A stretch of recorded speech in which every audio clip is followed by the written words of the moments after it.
building your own happiness on someone else's misery is impossible. My name is Tyler Clinton, and this is my story. I'm not related to the former president, though his actions during his presidency often come to mind. I never imagined questioning why my wife chose to break her vows while wanting to stay married. Here I am, on my back porch on a cool May evening, waiting for my soon-to-be ex-wife, who was served divorce papers at her job, to come home. I'm unsure how she'll react, but I think she might have lost her mind. I found out about her cheating 3 weeks ago on April 28th. We chose the back porch because it's private. We live on a 2-acre lot, so the neighbors won't hear any yelling. A private detective is parked nearby for our safety in case things get heated. Lindsey is smart and beautiful. We met in graduate school in Chicago. I was pursuing an MBA in medicine and public health, and she was studying to become a nurse anesthetist. She worked in the neonatal unit for 2 years, dealing with long hours and emotional strain. As a nurse anesthetist, she worked more regular hours with better pay and less trauma. However, she often got bored and sought new experiences. We were enjoying a concert, and she was already planning for the next weekend. Anything new fascinated her, whether it was a new app, friend, or restaurant. We discussed this early in our relationship, and I was fine with her seeking new experiences. But I was a traditionalist about marriage. I believed that even in a long-term relationship, you could find new things if you put your heart into it. She never gave me a reason to doubt her agreement with this. Because of her restless nature, I insisted on a prenuptial agreement. She felt it was an insult to her character. "This is insulting," she said. "Do you think I would ever cheat on you?" "I don't think you will," I replied. "But it protects both of us." Reluctantly, she signed. The agreement split our accumulated wealth 50-50 unless infidelity caused the breakup, in which case it was 80-20. After signing, we rarely thought about it until recently. After getting married, we moved from Chicago to Des Moines, Iowa. It offered a low cost of living, a strong economy, a vibrant downtown, and great healthcare career opportunities. The winters are cold, but the other seasons are mild, and even summer evenings are pleasant. Des Moines is also known for its delicious sweet corn, and as the birthplace of Pinterest creator, Ben Silberman. Over 8 years, we had jobs we loved, a beautiful home, wonderful friends, and what I thought was a solid marriage. We fought occasionally, like any couple. I insisted on squeezing toothpaste from the bottom while she didn't care. She preferred the kitchen clean every night, while I loaded the dishwasher over a few days. Despite these minor disagreements, we enjoyed long walks, conversations on the porch, and quick trips to favorite spots.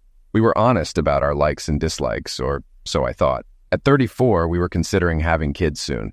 You might wonder if I'm bad in bed, if Lynn is stunning and pursued by many, or if we considered an open marriage. Did I miss warning signs? Maybe I cheated and she's getting revenge? Is her lover irresistible? Is she changing our financial situation? Let me explain everything. First, Lynn seems genuinely happy with our life together. "I've never been called the best," I said, "but I've worked hard and never heard any complaints." Second, she's very pretty, with a quick wit and a strong mind. She's Irish-Italian, blonde brunette, and 5'8". Third, I don't recall any warning signs. Maybe I should have been more attentive to her fascination with new things. Fourth, I've never been unfaithful. Fifth, her lover is handsome, but not exceptionally so. He's about my height, 6'1", and build 180 pounds, trim but not ripped, with blonde hair and blue eyes. Sixth, he's only 28, a medical student who's been in the OR for 2 months. He'll make money someday, but she already earns $100K, and I make twice that. The lure of money, cars, or luxury homes doesn't make sense since he won't make serious money for another decade. So how did we get here? Let me explain what happened over the last 3 weeks. It was the last week of April, and I was at a medical administrators conference in Kansas City. I was supposed to stay 4 days, but left early because the final day's workshops didn't interest me. It had been a good week. I met 3 others from my region, and we formed a small team, enjoyed camaraderie, networked, and laughed over beers. On the 3rd day, I decided to head home early the next morning. The drive was under 3 hours, so I skipped flying and drove. Interstate 35 is quiet with less traffic. On the way, I listened to Dan Carlin's Hardcore History podcast about World War I. Kansas City has a great WWI museum, and Carlin's info was helpful for my tour before the seminar. I hit the road at 5 in the morning, expecting to wake my wife around 8. When I arrived home, Lynn's car wasn't in the driveway. She drives a 2018 Honda Accord, which she only garages when it rains, and it hadn't rained in a week. Puzzled, I entered the house. She wasn't home, the bed was made, and there were no leftovers in the fridge, which was unusual. I called Lynn, but it went to voicemail. We both have Glimpse, a tracking app, so I checked her location and saw her phone was near the airport. We live in northeast Des Moines, and the airport is on the southwest side. I was getting nervous. I called her again 15 minutes later. She answered, and that's when my world started to fall apart. "Hey, babe," she said sleepily. "Why are you calling so early on my day off?" "Sorry, Lynn," I replied, keeping calm. "I miss you and had some time before my morning seminar. Just wanted to hear your voice." I could tell from the background noise she wasn't in our bed. "It's okay, Ty. I'm always happy to talk to my favorite husband. It looks like you're still in bed, so I won't keep you up. Just wanted to say I love you, and I'll be home by dinner tomorrow night unless you want me to skip my last day and rush home." "That would be great, but I have errands and dinner with Kim and Sally tonight.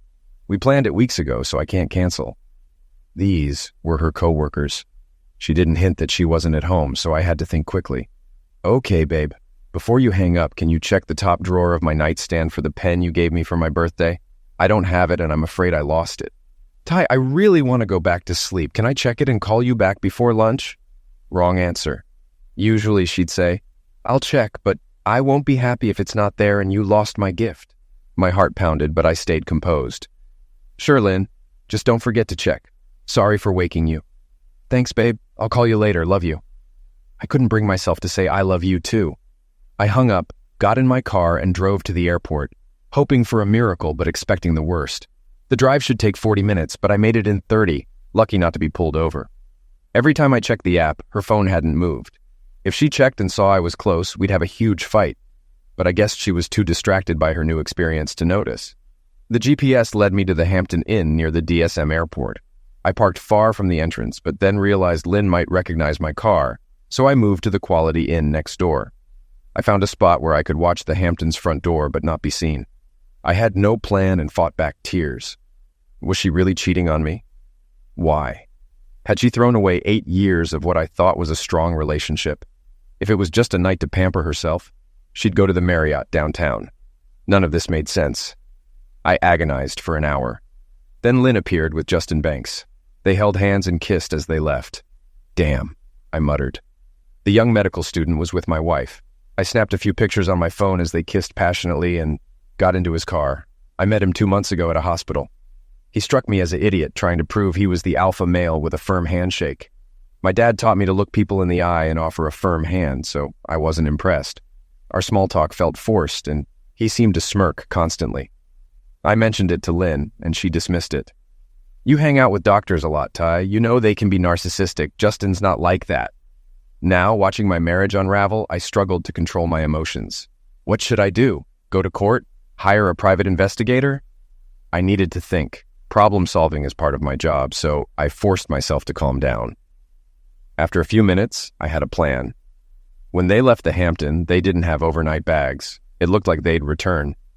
I followed the Glimpse app and saw they stopped at a diner 2 miles away. I had a few minutes to act.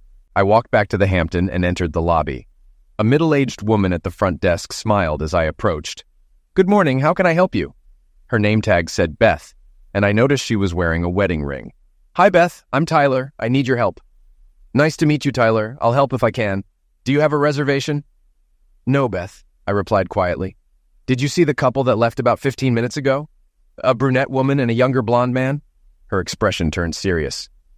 "Yes, I noticed them. What's the problem?"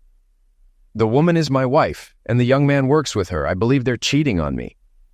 "Oh, sir, I don't know how I can help," she said, looking confused. "Beth, I need to look in their room. I'm not asking for a key. Someone from housekeeping can let me in and make sure I don't stay long. I see your ring and know you understand how a spouse might feel." Beth thought for a moment. "You seem honest. The couple did seem odd, but it's not my business. Could you give me the woman's name?" She registered with her credit card. "Her name is Lindsey Clinton. She likely used an American Express Gold card." Beth confirmed the Amex number and called out to Thomas, a porter. "Thomas, I'm stepping away for 5 minutes. You're in charge." Thomas looked like he'd just been put in charge of the White House. "Yes, ma'am." Beth winked at me, and we rode the elevator to the 3rd floor in silence. We stopped in front of room 319. Beth held the keycard to the reader and opened the door. Inside, clothes were scattered. Men's shirt, khakis, loafers, and a belt on one side, and a light beige blouse and dark blue skirt on the other. I took pictures and videos, narrating as I went. I'm in room 319 of the Des Moines Airport Marriott. It's 5 to 10 a.m. on Thursday, April 28, 2022. This room was booked by my wife, Lindsey Clinton, using her American Express Gold Card number 551-733-918-4520. Last night, she checked in with Justin Banks, a medical student from her hospital. Based on the condition and smell of the room, they spent the night together. I saw them leave the Hampton 15 minutes ago, kissing and holding hands. I have 2 pictures to prove it. I quickly checked the bathroom but found nothing significant. Before leaving, I grabbed a couple of items for potential DNA testing. As Beth and I entered the elevator, I started to break down, tears streaming down my face. Beth, with her hand on my shoulder, said, "I'm sorry, Mr. Clinton." We stepped into the lobby and I reached for my wallet. "Don't even think about it, son," she said firmly. I smiled, thanked her, and said, "If you see them, please don't mention I was here." She winked and replied, "I've never seen you or heard of you." With my plan at an end, I needed a new strategy. I knew rushing into a divorce could be risky despite the prenup.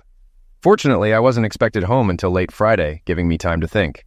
I drove 30 miles southeast to Winterset and stopped at Rudy's restaurant. Sitting in a booth, I saw a quote from John Wayne's movie, The Shootist, on the wall. It read, "I won't be wronged, I won't be insulted, I won't be laid a hand on." This made me chuckle. Damn right, Pilgrim. The waitress rolled her eyes and asked, "So, young man, would you like a snack?" I ordered coffee and a big breakfast, which lifted my spirits. While eating, I read articles about cheating spouses. Experts say it's rarely a one-time thing. Women who cheat usually do so repeatedly. I realized this had likely been ongoing. I started making a list: hire a private investigator for proof, get solid legal advice, and get tested for STDs. I had about 36 hours to act. I finished my breakfast and left a $50 tip on a $16 meal. At least one person in Des Moines would have a good day. Before leaving, I texted Lynn. Found my pen at the bottom of my satchel. She replied, "Lucky for you." I was tempted to respond harshly, but simply replied, "Uh-huh." 2 hours later, I was at the office of Templeton, Sharp, and Schaefer. I had met Templeton before at a charity event and knew he practiced family law. He returned my call and listened to my story. "I'm sorry to hear that, Mr. Clinton." "Thank you, Mr. Templeton. Please, call me Tyler." "Fine, Tyler. I'm Edward, but call me Ed." "Thank you, sir." "Tyler, legally, your situation is challenging. The lack of children helps, but without fault, you may need counseling or mediation to prove the marriage is broken. If the prenup is solid, you might avoid financial loss, but that's uncertain. I'll refer you to my partner, Eli Sharp. He's the best in divorce cases. I'll have Diane set it up." An hour later, I met Eli Sharp. He was small, about 5 at 10 inches and 130 pounds, but had a determined presence. An avid swimmer with several records, he brought that same tenacity to his law practice. He listened carefully, asked a few questions, and suggested initial strategies. "Are they staying at the Hampton today?" "I don't know." "Don't worry, I can find out." He called his assistant. "Diane, get Molly to check if Lindsey Clinton has booked room 319 at the Hampton in D.C. by tomorrow morning. I need a full report by noon tomorrow." He hung up. Molly Baker is the best PI around. She worked in Chicago for 18 years before moving here. If they're there today, we'll know by tomorrow. He advised me to get tested for STDs and worried about the time it would take. I assured him I could expedite the tests through my contacts. I called Dr. Stan Rosen to arrange a visit. Eli also set me up with a forensic accountant from their firm. The next morning, Eli gave me a list of documents to gather, including our prenup. Finally, he said, "If your wife comes home tonight, you can't confront her. We need to establish the facts first, which will take a couple of weeks. Infidelity might not help in court, but won't hurt. Be polite, stay healthy, and avoid conflict." "So punching Justin with a baseball bat is off limits?" "Yes, absolutely." "Got it." We shook hands, and I left. I wish I could say I knew how to share my pain, but that would be a lie. I still had my clothes from the trip, so I didn't need to go inside. I went to another gym, paid for a day pass, and worked out for about 2 hours until I could barely stand. Then I took a long steam and shower before checking into the Hyatt downtown, where I immediately ordered room service, including a bottle of Maker's Mark. After my second drink, I turned off my phone and put it away, knowing I'd forget where it was once drunk. I didn't want to risk calling my wife while intoxicated. Tears, anger, frustration, and more tears lasted until I passed out. The next morning, I woke up around 7 with a terrible hangover. Forcing myself back to the gym, I sipped more makers from my Yeti glass. After a shower, I felt almost human again. I spent an hour at Starbucks compiling a financial report for the accountant. By 8:30, I was in Rosen's office. He drew my blood himself. "I'll take it to the lab and keep it confidential until needed in court," he assured me. "Not your first rodeo, Doc?" "Hell no," he replied in his best John Wayne voice. "I may have results by tomorrow, but it could be Monday." "No worries. Thanks, Stan." Back at TS&S, I met with Lois Montgomery. She sorted through my financials for 2 hours. When done, she summarized. Good news and bad news. The prenup covers 80% of your assets due to infidelity, but the house will likely be split 50-50. You can avoid alimony, but may have to split retirement and savings. I'll prepare a full report for Eli by the end of the day. I thanked her and went to see Eli Sharp again. He was with a woman named Molly Elkington. She was pleasant-looking with a firm handshake and a penetrating gaze. She had a weapon on her belt, which made me note to never mess with her. After pleasantries, she got to the point. "Mr. Clinton, your wife is in a relationship with Justin Banks. Thanks to Beth, I installed audio-visual devices in their room. I also enhanced images to make your wife's identity undeniable. They were at the hotel from 1 p.m. to 6 p.m., went out for dinner, and returned at 8 p.m. They checked out around 10 p.m., Banks left in his car, and she went home." She handed me a large file. "There are pictures and a thumb drive with videos. I advise you not to look at them, but if you do, give yourself time and space to deal with it. I'm sorry, Mr. Clinton. I hate cheaters and the damage they cause. You don't deserve this." She and Sharp discussed the next steps to establish a pattern. Then she left. Sharp poured me a shot of Knob Creek Limited Edition to calm my nerves. We continued our conversation, discussing the blood tests and financial aspects of the divorce. "What's your ultimate goal, Tyler? What matters most to you when everything's settled?" I paused. "I want to leave as soon as possible. I can be patient and avoid doing anything rash, but being around her makes me sick. I need you to ensure the prenup terms are honored. I can handle splitting the house and minor assets, but I don't want her to benefit financially at my expense. Also, I want to preserve my dignity and make it known she was unfaithful, not me. No irreconcilable differences. I won't go after the hospital since I work there too, and it's not their fault. But I want it clear that she cheated with Justin Banks. And I want Banks to suffer. If you can convince the hospital to remove him, that would be great, but I doubt it'll happen. I'd love for him to end up driving a UPS truck in Kansas." Sharp replied, "The prenup looks solid. We'll ensure everyone knows why you're splitting up. However, the court might still order counseling to see if the marriage can be saved. If your wife doesn't want a divorce, her lawyer might drag out the case, hoping to weaken your resolve. As for Banks, don't get your hopes up about his career taking a hit.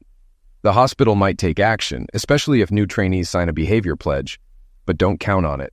You'll need to go home soon and act like a happy husband. If she senses anything, she might strike first before we're ready. And stay away from Banks. If you think you can't, I'll ask Molly to assign someone to keep an eye on you." I promised to behave, even if it meant biting my lip until it bled. Early Friday afternoon, I left Sharp's office, sat in my car for 30 minutes, and realized I couldn't go home without blurting everything out.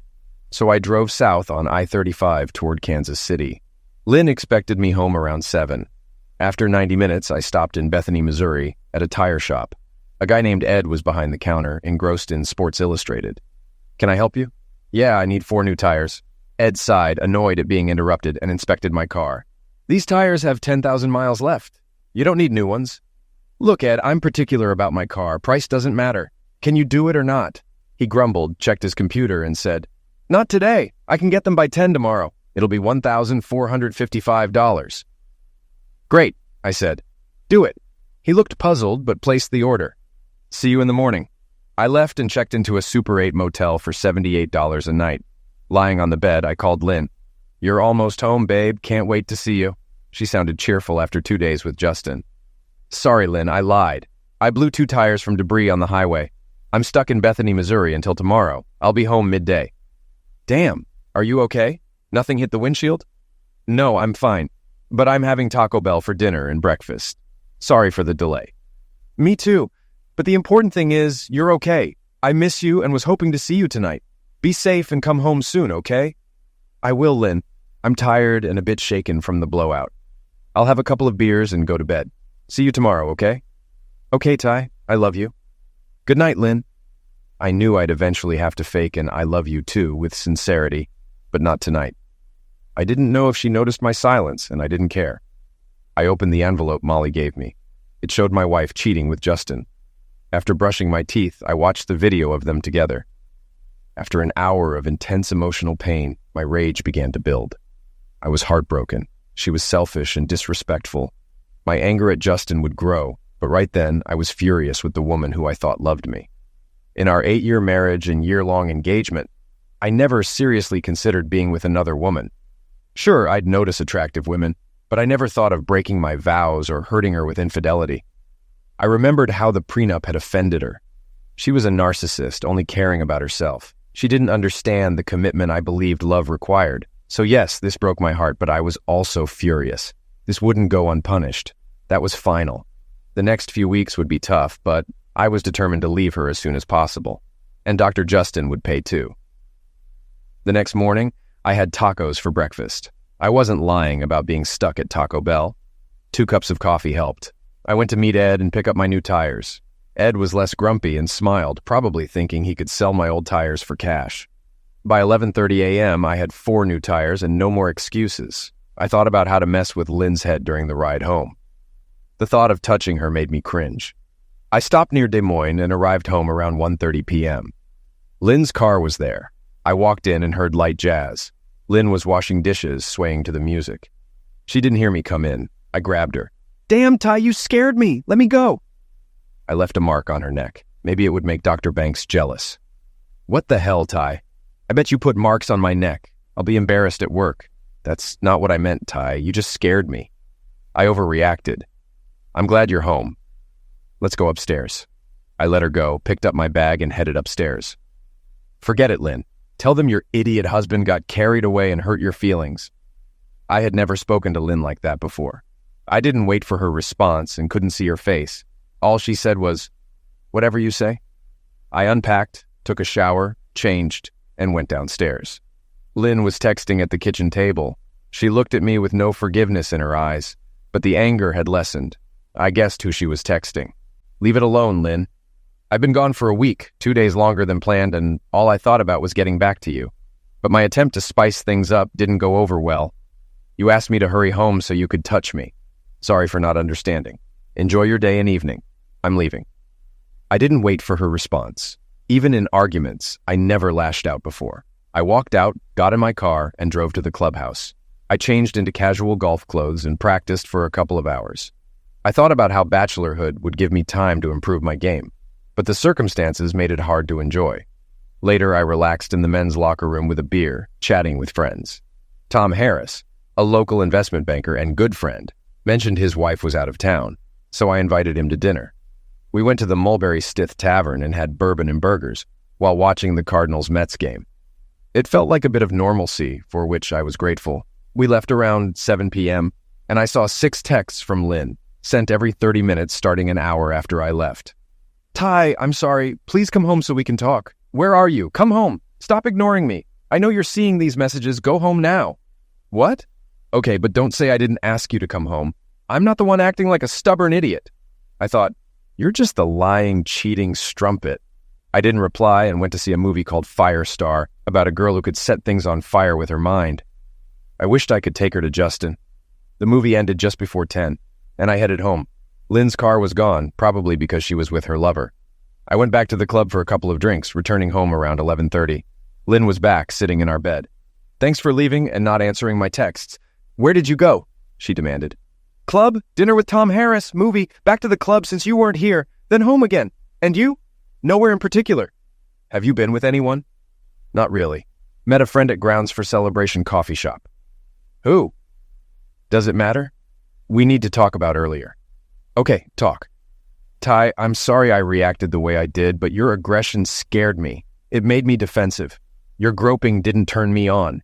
Part of my love for you is based on respect, and your actions didn't feel like love and respect. Lynn, I admit my actions were different, but you asked me to spice things up physically. I meant more romance, like a candlelit dinner or a weekend at the beach. Lynn, we've done all that over the last 8 years. Weekends away, romantic conversations. Your story doesn't add up. It's true, maybe in new places. Nonsense, Lynn. I remember our conversation. If you've changed your mind, just say so. Don't lie about it. Ty, why are you being so literal? I may have said it, but how could you interpret it as bend me over the counter or leave a bruise on my neck? Lynn, do you remember what you were wearing during that conversation? What? No. Why does it matter? It's important because it's relevant. I had just showered after working in the yard and came out of the bedroom. We didn't stop for at least an hour. How do I go from that to a romantic weekend holding hands?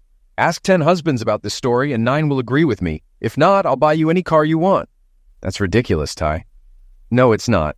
When you dress up and ask your husband to spice things up, you're not in the mood for romance. You're trying to make me the bad guy. Ty, this isn't helping. Why don't we just drop it and you come to bed and hold me? Sorry, Lynn. If you don't like that behavior, fine, I won't do it again. But don't act like it's my fault. You care more about people seeing a hickey than my feelings. I'm not interested in staying so you can assume I was wrong. Good night, Lynn. I turned and headed for the guest bedroom. Ty, come back. I'm not done talking to you. Damn it. I ignored her, assuming my plan was working. I doubted she realized I knew she was cheating. Sunday was cold between us. We avoided each other. I spent the morning at the club and the afternoon in the yard. I went to bed before she did. I'm not sleeping in the same bed until you apologize, Ty. I don't mind. We'll alternate nights in the master bedroom. It's my bed too. If you don't like it, use the spare room. Tomorrow night, I'll sleep there. I don't agree. Go to the guest room until you come to your senses. Lynn, we're equals. I'm sleeping here tonight. What you do is up to you. Fool, she hissed, leaving for the guest room. The beginning of the week was the same. We barely spoke. She tried to provoke me, but I didn't react. Monday night, she complained about being teased at work over the hickey. I shrugged. Tuesday morning, Stan Rosen called and asked me to stop by his office. Bad news first. You have a mild form of chlamydia. Most men don't have symptoms, but with treatment, it will clear up. You'll need to be rechecked in 3 months. Do you know how you contracted it? Yes, Stan, from my wife. I've never slept with anyone else since before we got engaged. I found out last Thursday she's having an affair. She must have contracted it from him. He heard the sadness in my voice. I'm sorry to hear that, Tyler. I thought you had a good marriage. I'll put you on azithromycin. You need to tell Lynn and abstain from physical engaging for a few weeks. That's not a problem, Stan, but I need to talk to a lawyer about sharing this with Lynn. How serious is the infection? It's not deadly, but untreated, it can cause serious health issues, including infertility. Depending on when Lynn contracted it, the risk increases. You don't want to jeopardize her health.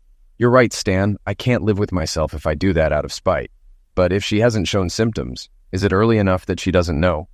Maybe, maybe not. Some women never have symptoms, but the disease can still cause damage. Waiting more than 48 hours would be wrong. We shook hands, and he said he'd take the prescription to a pharmacy I didn't use. I appreciated his discretion. An hour later, I was in Eli Sharp's office explaining everything. He laughed at my FWLH strategy, but warned me not to give myself away. He got serious when he heard about the STD. That changes things, he sighed. Even lawyers can't ignore serious health risks. I laughed at his joke. Doc gave you 48 hours, so act within 24. I'll consult some colleagues, and I expect you here tomorrow morning at 8 o'clock. Lynn didn't get home until 10 that night. Her shift ended at 6, but I didn't ask where she'd been. I was watching TV when she walked in, sighed, and went upstairs without a word. Usually, she'd join me for popcorn and wine. Knowing that would never happen again made me feel an overwhelming loss.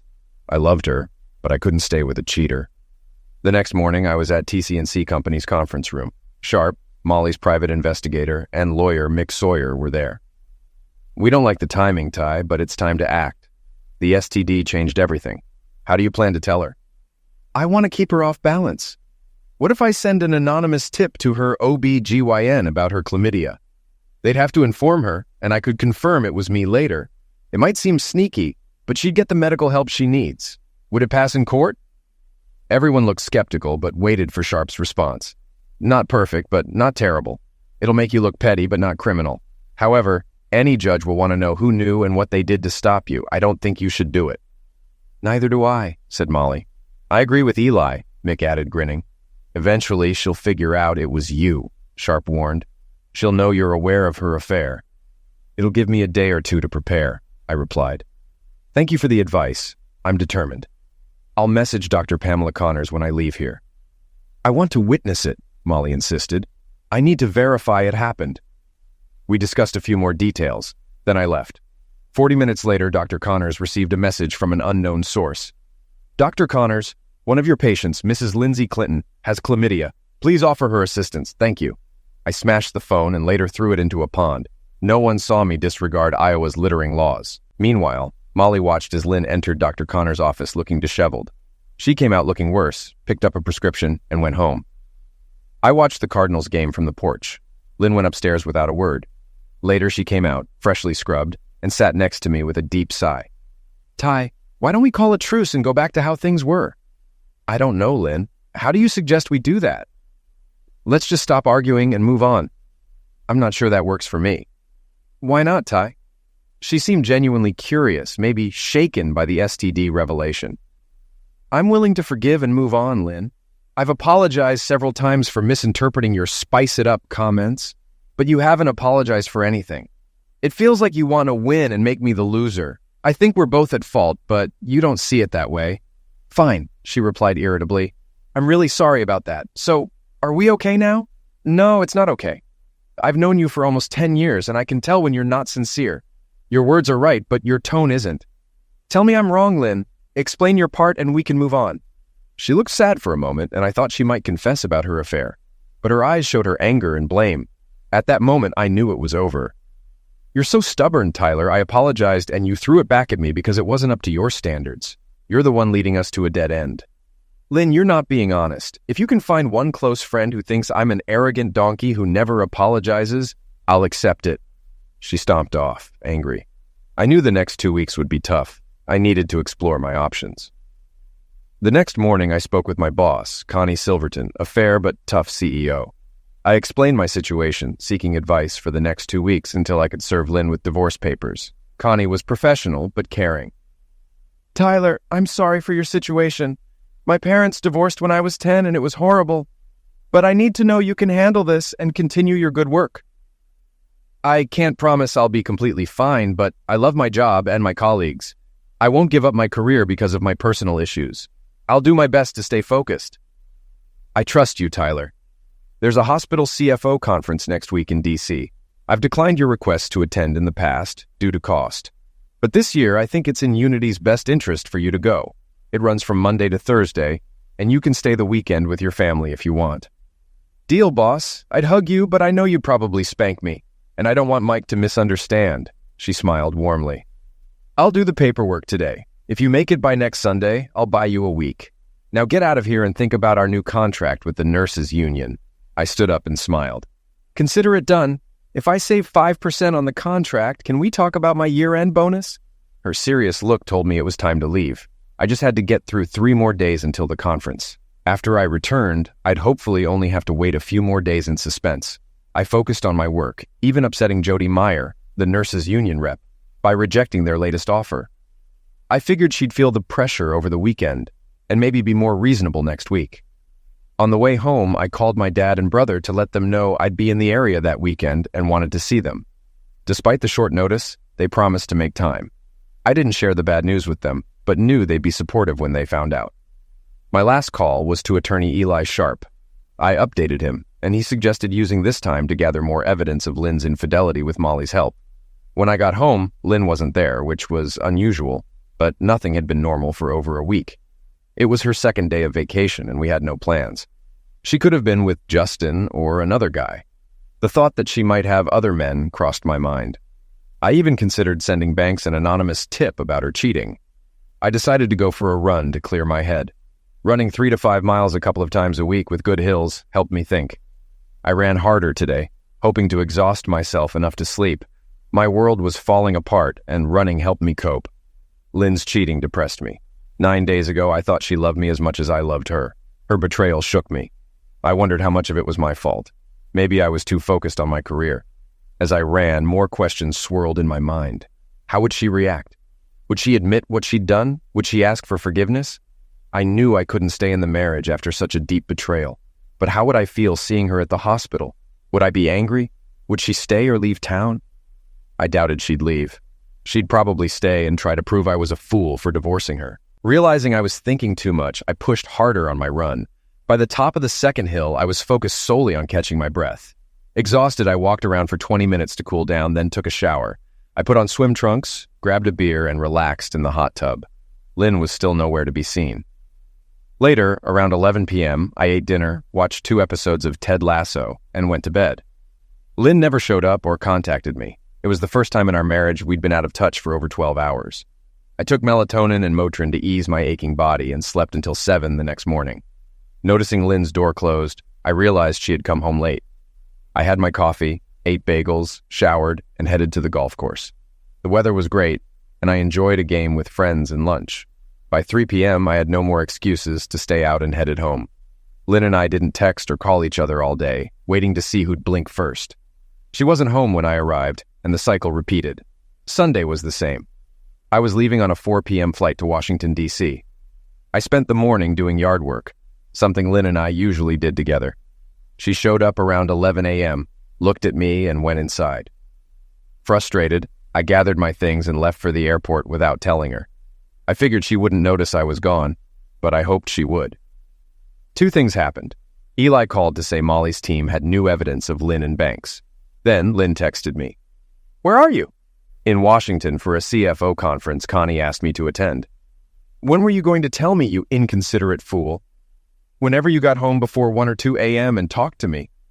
"Where were you Friday and Saturday night?" She ignored the question. "Ty, I was scared something had happened to you. Why didn't you text me?" "I did, but you didn't respond."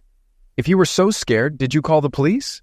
"No, but still, you're such an idiot for not communicating with me." "Did you call my boss, my dad, my brother, or any of our friends to check on me?" "I contacted several people. Don't blame this on me." "Name them so I can verify. I won't tolerate lies from an insensitive and uncaring idiot like you." "You're just insanely stubborn, Ty, and right now you're just pissing me off." "Well, Lynn, you don't seem capable of telling the truth or taking responsibility, so screw you." There was no response, just silence. Was she feeling guilty or suspecting that I knew something? I realized I was sweating and breathing hard as if I had been working out. I pulled myself together, showered, and went to the conference. Despite my emotional turmoil, the week went okay. I made good contacts and attended some informative panels. The weekend with my dad and brother was tough but supportive. They couldn't fully relate to my situation. My mom had passed away 3 years ago, held by my dad, who loved her for 41 years. My dad thought Lynn was crazy. My brother Elliot had a great marriage with Mary. Even their occasional arguments were resolved quickly. We played golf, watched a Nationals game, and enjoyed lunch. I loved spending time with my nephews. Sunday night came too soon. My dad hugged me at Reagan Airport and looked me in the eyes. "I know it hurts, son, but you'll get through this. Lynn has shown her true colors. Keep moving forward one day at a time." "I know, Dad. The pain will subside." He hugged me, then drove back to Springfield, Virginia.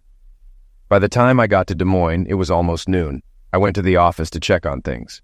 Jody Meyer's latest offer was better, showing the nurses didn't want a prolonged work stoppage and trusted Unity to negotiate fairly. I peeked into Connie's office. She gave me her usual look. "What do you want now?" I smiled. "Just wanted to say thanks for last week. The seminar was great and the time with my family was perfect." "As if I care. Have you done anything useful since you got back?" "Not much, but we'll have a deal with the nurses by the end of the week." "No need to thank me. Get out of my office, Tyler, and come back when you have something for me." I loved her teasing, but today it felt more important. I paused at the door. "Hey, boss." "What?" "I love you too." I ducked out before she could throw her pen at me. Sometimes a normal life with people you respect is the best medicine. Maybe Dad was right. The pain would begin to subside. On the way home, I called my lawyer. Eli Sharp answered quickly. "Stop by my office at 7 tomorrow morning, Ty. We're ready to move forward. Lynn kept seeing her idiot partner over the weekend. We have photos of her in a revealing outfit at their hotel." When I got home, the house was dark and empty. It seemed truly over between Lynn and me. We hadn't seen each other or had a real conversation in weeks. I missed the Lynn I married. Fun, curious, mischievous, beautiful, and strong-willed. I dropped my bag, grabbed a beer, and sat on the back porch as the sun set. Despite my anger, I found myself crying. One day I would have no more tears for her or our marriage. I couldn't tolerate her betrayal. My pride was wounded, but intact. Tonight I mourned what was lost. By 10 p.m. I was exhausted. I took a quick shower and fell asleep almost instantly. We slept in separate beds, so I didn't hear her come in, whether it was right after I fell asleep or at 3 in the morning. I didn't know and I didn't care. I got up around 5:30 a.m. to get a quick workout before meeting Silas and the team at 7. Lynn's car was in the driveway, and the guest room door was closed. She had a 3-day shift starting today, which meant we wouldn't cross paths much this week. "Ty, good to see you. Come on in and have a seat," Eli greeted me. Molly and one of Silas's assistants, Peggy Simons, were there. Molly smiled and said hello, and Peg offered me coffee. We got down to business quickly. Eli began, "We'd like to serve Lynn this week. Tyler, Molly has gathered ample evidence of your wife's infidelity. Repeating it won't help. You already owe Molly over $6,000, so thank her and let her move on." Molly smiled, patted Eli on the shoulder, and left after shaking my hand. "I hope you get things settled quickly and painlessly, Tyler," she said. I thanked her and said, "I hope I never need to hire you again, but I'll gladly recommend you to anyone who does." Eli and I discussed how and when to serve Lynn. I suggested doing it at work with Justin present, possibly Thursday at the end of the day. Eli advised against waiting that long. "Waiting gives her a chance to find out. You've kept your composure, Ty, but you must be at your limit. Let's serve her tonight or tomorrow. One of Molly's guys is watching the hospital and will know the best time." I agreed. I was ready for the confrontation. My thoughts went to Clint Eastwood's asterisk outlaw Josie Wales. "Are you going to pull those pistols or whistle Dixie?" The fight was on. Eli also found a state law that allowed me to sue Justin Banks for alienation of affection. It might not go anywhere, but the embarrassment could damage his career. We agreed Eli would call me when the case was done. I'd be on the back porch to talk to Lynn. Eli wanted proof of our conversation in case things got out of hand. He asked Peg to have Molly's team set up surveillance equipment on our back porch and be ready to call the police if necessary. I doubted Lynn would get that crazy, but then again, I never thought she'd cheat on me. I spent the afternoon emailing Jody Meyer about the latest contract negotiation issues. By 3 p.m., we reached an agreement. Neither of us was 100% satisfied, so it was probably fair. The nurses got a decent raise, overtime, and vacation days, while the hospital got a 5-year contract instead of the 3 years Jody wanted. Even Connie smiled when I put the papers on her desk for the board of directors. I was a 5-minute walk from home when Eli Sharp called. "So, Barrister, how are we doing today?" Sharp grinned. "Sorry, Ty, I know it's tough for you, and I'm not trying to make it any easier. I just heard from Molly. She's offered to deal with Lynn and Banks. They had just finished a long surgery and were in the staff lounge with another nurse, the surgeon, and Mike Devlin, the head of surgery for Unity Healthcare. Devlin was there because Alex Greer, one of the best surgeons, was operating. Devlin and Greer went to Yale together, so they socialize a lot. Anyway, Molly walked into the lounge looking like herself, which can be intimidating. Banks, a medical student, was offended by a non-medical person in their space and asked if she was lost. When she said no, he told her the area was off limits and she should leave. Molly said, "Can you believe this little piece of crap talks to me like that?" She pushed him back into his chair, leaned in, and he started peeing. She threw him her best Chicago look and asked if he was Justin Banks. He barely said yes. "Well, son, you've been served." The room got quiet and everyone stared at me. When I turned to Lynn, she looked like she might melt. I took a nicer tone, but with sarcasm. "And you, sweetheart? Are you Lynn Clinton, Tyler Clinton's wife?" She whispered yes. "Well, you've been served too." Molly said it was one of her best moments in years and hesitated to leave. Devlin turned to Banks. "If you did what I think you did, you'll never practice medicine if I can help it." He turned to Lynn and said, "Please tell me you're not that stupid, Lynn." She hung her head, and as Molly left, she heard Devlin say, "Lynn, go home and don't come back until you talk to a union rep." Sharp finally stopped laughing. "Tyler, your wife got the summons and is on her way home. Molly's boyfriend is nearby and ready to help. Be prepared, son. This might be one of the worst moments of your life. Be firm, but don't yell. If it gets too much, go for a walk or to another room. You'll get through this. The hardest part is over." We talked more, and I felt Eli wanted to stay and help me prepare for the impending storm. As we were about to finish talking, I heard Lynn's car in the driveway. I thanked Sharp and told him I'd call later for an update. Lynn walked in looking terrible, clearly having cried the whole way home. She looked at me with a mix of sadness and rage. "How long have you known?" she started. 3 miserable weeks, Lynn. "How did you find out?" "Not that it matters, but I came home early from a conference to surprise you." When I got home Friday morning, you weren't here. I checked my Glimpse app and saw you were near the airport. Things went downhill fast from there. That morning when you called me about the penny, you lied to me. You set me up. Well, if anyone knows about lying, it's you, since you've perfected it. But yes, I lied. I wasn't trying to set you up. I was trying to see if my world was falling apart. And it is. She was silent for a moment. I didn't want to ask her anything now that everything was out. I just wanted to deal with it and get away from her. Finally, she continued, I can't believe you made me serve myself at work in front of my coworkers. I was humiliated. Take a number, Lynn. That was just cruelty. Your actions left us no chance to sort things out. Your betrayal is the cruelest thing anyone has ever done to me. I have no desire to build a relationship with you. I'm divorcing you and not looking back. If you think you can treat me like this, and I'll want anything to do with you, you're delusional. She finally sat on the other end of the couch. But Ty, I love you. I never meant to hurt or be cruel to you. Justin was just a fling. I know it was wrong, but we can work through this and grow stronger. Lynn, I'm trying to stay calm, but you ruined our marriage. Any reasonable adult can see that. I've seen pictures and videos of your escapades at the Hampton Inn. You can't expect me to ignore the pain you caused. I can't believe you were spying on me and Justin, Ty. Why didn't you just talk to me? I could have ended it right away. You took it to the extreme, Lynn. I shouldn't have had to spy. There shouldn't have been anything secret between us, especially infidelity. Why would I talk to you? Nothing you say will ever be believable again. The extreme is your infidelity. Look in the mirror and see the truth. I had no idea if she understood any of this. She seemed to be looking for an easy way out, brushing off her betrayal. Every time she spoke, more nonsense followed. Ty, divorce is the last thing we want. We live and work at the same hospital. What will people think? It would be embarrassing if we got divorced. And how humiliating if coworkers and friends hear these details. Come on, baby. You know how bad that would be for both of us.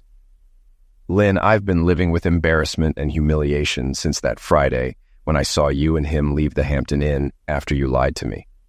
Divorce will be a relief because the attention will finally be on your betrayal.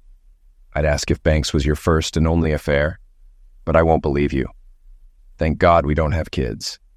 The thought of raising children with you makes me sick. Why would you want to stay married to someone you don't respect?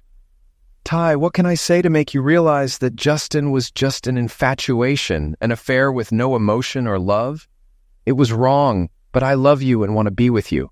I promise never to look at another man. Well, Lynn, you must be the most delusional person ever. You lied and cheated for months, gave me an STD from your boyfriend, and you expect me to pretend nothing happened.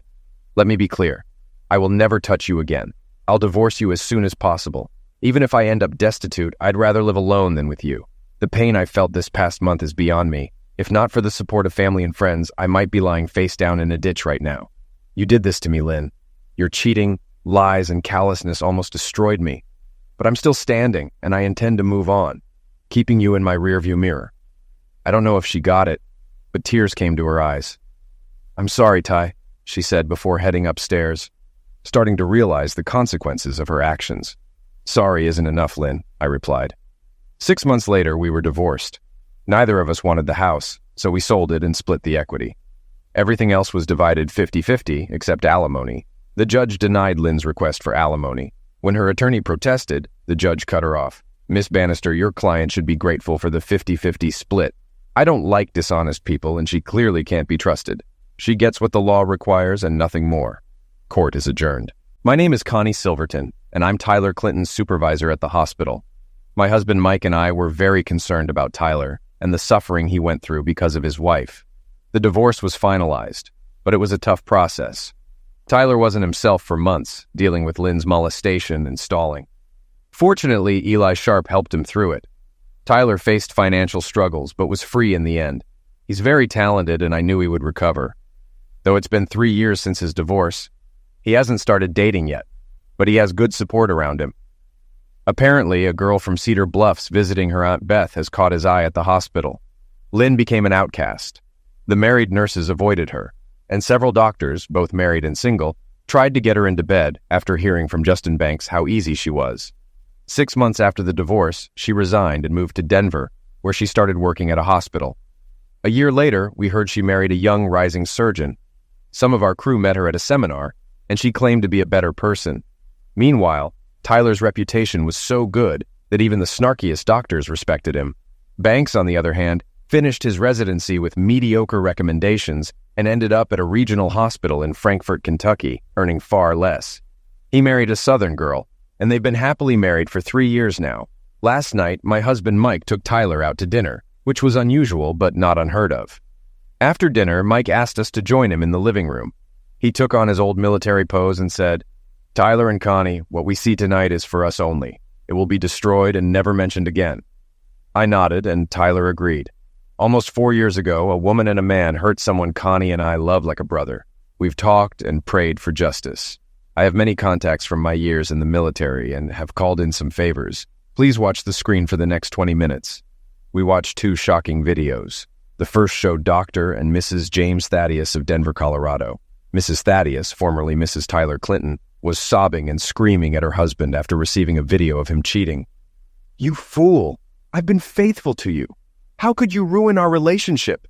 Get out of my house now!" When he left, she sobbed, then read an envelope that said, "Betrayal hurts like a cow, doesn't it, strumpet?" The second video showed Justin Banks outside his home in Kentucky, where his wife tearfully held photos of him cheating. 3 large men, one in a sheriff's uniform, approached Banks. "Did you think you could screw over our sister and get away with it? There won't be a piece of you left to identify if your body parts are ever found." Banks cried as the screen went dark, with a uniformed man saying, "By the way, Tyler Clinton's friend, Colonel Silverton, sends his regards." A final scene showed a young woman smiling into the camera saying, "Mission accomplished."